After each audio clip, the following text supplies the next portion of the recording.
इस वीडियो में हम करेंगे कक्षा 9 का प्रश्नावली 11.2 का प्रश्न नंबर 7।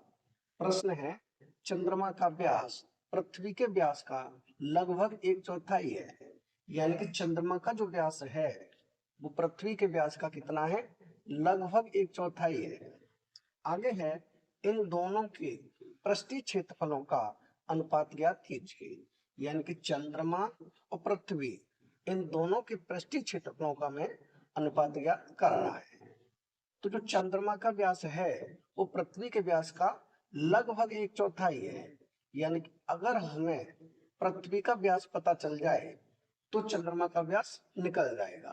तो पृथ्वी के व्यास को हम x मान लेंगे। तो यहाँ लिखें, माना माना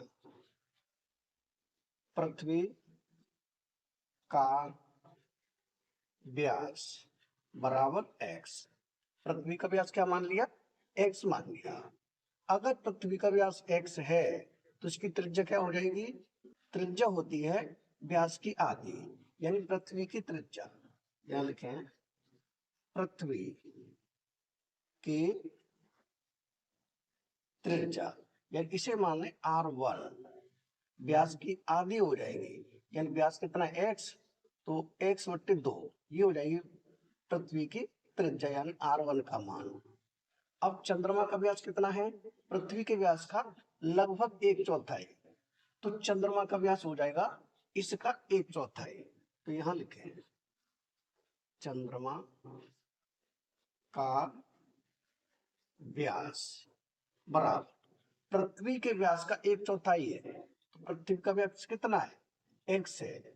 x का 1/4 हो जाएगा, उसमें गुणा कर देंगे हम 1/4 से, यानी आगे गुणा करेंगे तो x का गुणा 1 से, ये हो जाएगा x = x और नीचे 4, यानी कि x/4 ये चंद्रमा का व्यास हो जाएगा। अब हम निकालेंगे चंद्रमा की त्रिज्या। चंद्रमा की त्रिज्या होगी व्यास की आधी। तो यहाँ लिखें, चंद्रमा की त्रिज्या बराबर, यानी इसे r2 मान लें। क्या मान लें? r2 बराबर हो जाएगी, ये x/4 तो व्यास है, इसमें हम 1/2 से कर देंगे गुणा, यानी कि आधा हो जाएगी। ये हो जाएगी x का गुणा 1 से, ये हो जाएगा x/4 का गुणा 2 से, 4 दूनी 8, यानी कि x/8 ये त्रिज्या हो जाएगी चंद्रमा की।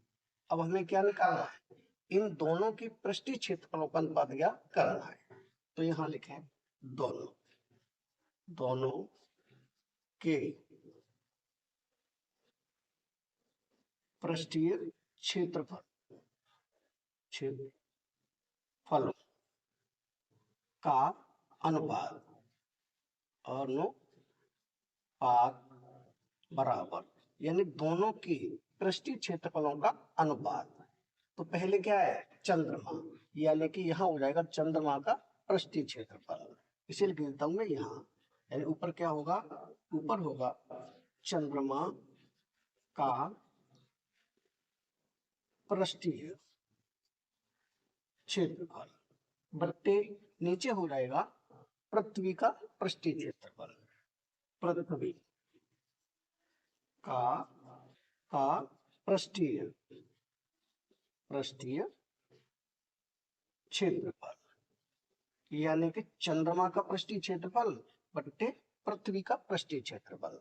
तो चंद्रमा कैसा है? गोलाकृति का है, तो इसका जो पृष्ठीय क्षेत्रफल का फॉर्मूला होता है वो होता है 4πr²। ये हो जाएगा 4πr², यानी कि जो r² है वो किसकी त्रिज्या है? चंद्रमा की। तो चंद्रमा की त्रिज्या क्या मानी हमने? ये r2 मानी, तो यहाँ r2 कर देंगे, यानी कि 4πr²। नीचे है पृथ्वी का पृष्ठीय क्षेत्रफल। पृथ्वी भी गोलाकृति की है, तो इसका भी फॉर्मूला होता है 4πr², यानी 4πr, यहाँ हो जाएगा r1², क्योंकि जो पृथ्वी की त्रिज्या है वो क्या है? r1 मानिए। अब 4π ऊपर 4π नीचे, ये कट जाएंगे, हमारे पास बचा ऊपर r2², नीचे होगा r1²। इसे करें यहाँ आगे, r2 R2 का मान कितना है? R2 का मान है हमारे पास x बट्टे 8, तो यहाँ लिखेंगे x बट्टे 8 का स्क्वायर बट्टे नीचे है R1 का स्क्वायर। R1 कितनी है? x बट्टे 2, तो यहाँ लिखेंगे x बट्टे 2 का स्क्वायर। अब इसका स्क्वायर करेंगे, यानी x का स्क्वायर क्या होगा? ये हो जाएगा x स्क्वायर बट्टे 8 का स्क्वायर, 8 गुणा 8, 8 अट्ठे 64, तो ये हो जाएगा 64 बट्टे में। अब इस x का स्क्वायर करेंगे तो ये हो जाएगा x स्क्वायर बट्टे में 2 का स्क्वायर क्या होगा? 2 का स्क्वायर हो जाएगा 4। अब ये चली जाती है ऊपर, ये चली जाती है इसके साथ, यानी इसे हम लिखेंगे आगे, तो ये हो जाएगा x स्क्वायर बट्टे में 64 गुणा ऊपर हो जाएगा 4 बट्टे में हो जाएगा x स्क्वायर।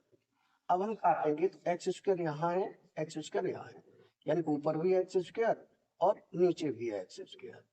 अब काटेंगे 4 से, तो ऊपर है 4 एकम 4 और नीचे है 64, यानी 4 एकम 4, यहाँ बचा 2, संख्या हो गई 24, 4 छके 14, 16 बार।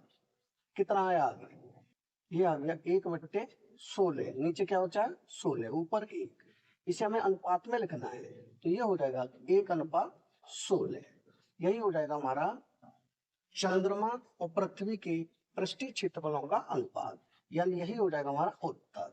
यानी प्रश्न नंबर 7 का उत्तर होगा 1:16।